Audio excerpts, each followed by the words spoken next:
Comment aider une démocratie naissante à bien mûrir? Évidemment, la démocratie requiert le libre accès à l'information, aux idées, à l'opinion et à l'opinion adverse. Mais par quels moyens peut-on garantir ce libre accès? Toutes ces questions trouveront réponse dans un programme de coopération Nord-Sud, privilégiant réalisme et ouverture sur l'autre. Le programme d'appui aux médias en Tunisie PAMT, financé par l'Union européenne, géré par le Centre africain de perfectionnement des journalistes et communicateurs, et mis en œuvre par un consortium international dirigé par Participe, ne va pas démériter, fort en cela d'un champ d'investigation large et varié. Dans ce documentaire, on commence par le dénouement. 1600 bénéficiaires, dont 60% issus de Tunis et 40% des régions, 214 activités de formation et de coaching, près d'1 million d'euros en équipement,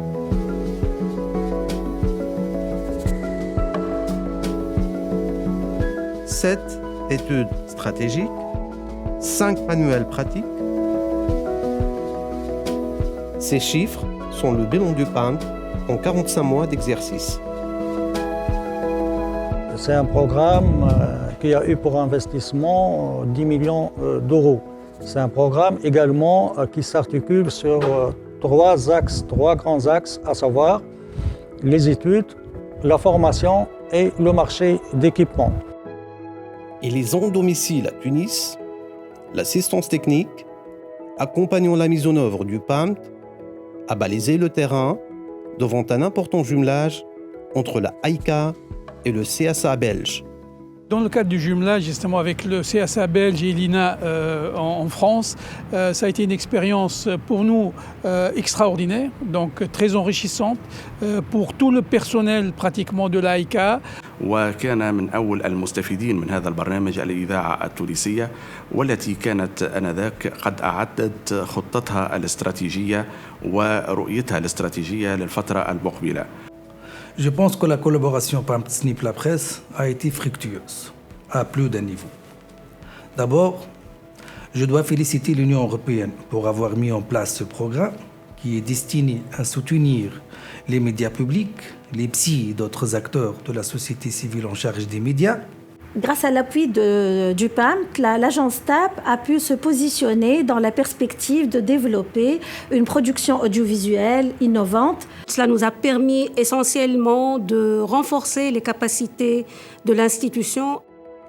Les 7 bénéficiaires ont reçu des équipements audiovisuels pour un coût total d'1 million d'euros, soit plus de 3 millions de dinars. Ce studio devrait accueillir le projet de راديو ويب دو ليبسي. هذا كله كان بمساعدة ودعم برنامج الاتحاد الأوروبي الذي دعم المؤسسة من خلال الخبرات، دعمها من خلال الدورات التدريبية وأيضا من خلال المرافقة. On a utilisé les caméras pour réaliser justement des reportages sur terrain.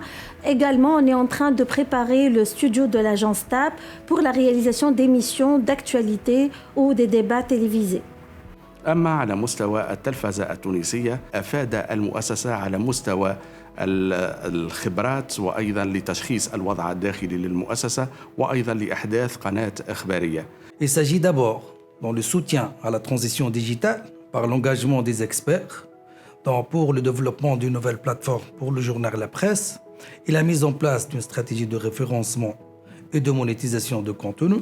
Ensuite, dans la fourniture des équipements audio et vidéo pour engager un nouveau tournant dans la diversification des produits médiatiques. Cette radio devrait aider à donner de la visibilité à la production des étudiants.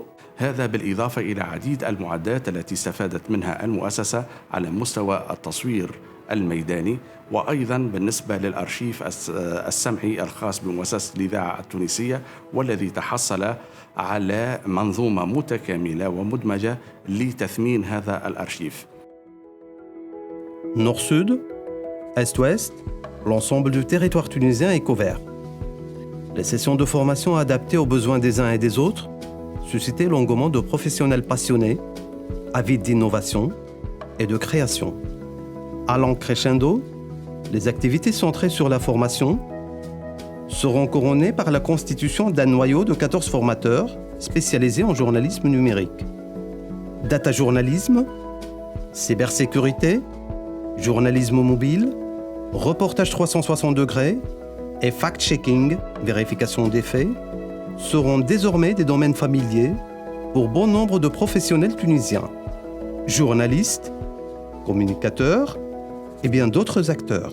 On a beaucoup fait dans le cadre de ce jumelage grâce à la bonne coopération, à la bonne entente et ce climat d'entraide, de soutien qu'on a rencontré, qu'on a senti auprès de nos collègues du CSA et de l'INA.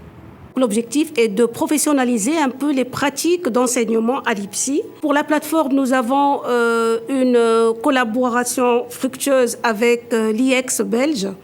Et ce partenariat, d'ailleurs, se poursuit jusqu'à présent. Pour relever le défi de la digitalisation et de l'innovation, l'agence TAP se prépare actuellement à renforcer ses compétences, les compétences des ressources humaines, mais également pour améliorer l'utilisation des équipements déjà acquis. Dans cette perspective, le 2021 sera l'année du démarrage de la production intensive, mais également de la commercialisation des nouveaux produits.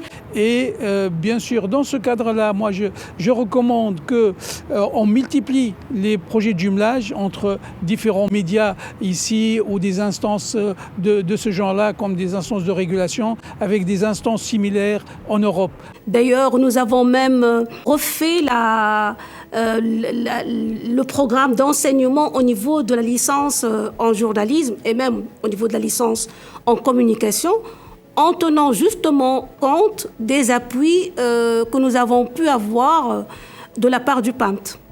كل هذه المجهودات الخاصة بهذا البرنامج أفادت المؤسسة وجعلتها تمر إلى السرعة القصوى لتحقيق مختلف الأهداف المذكورة في عقد الأهداف والوسائل.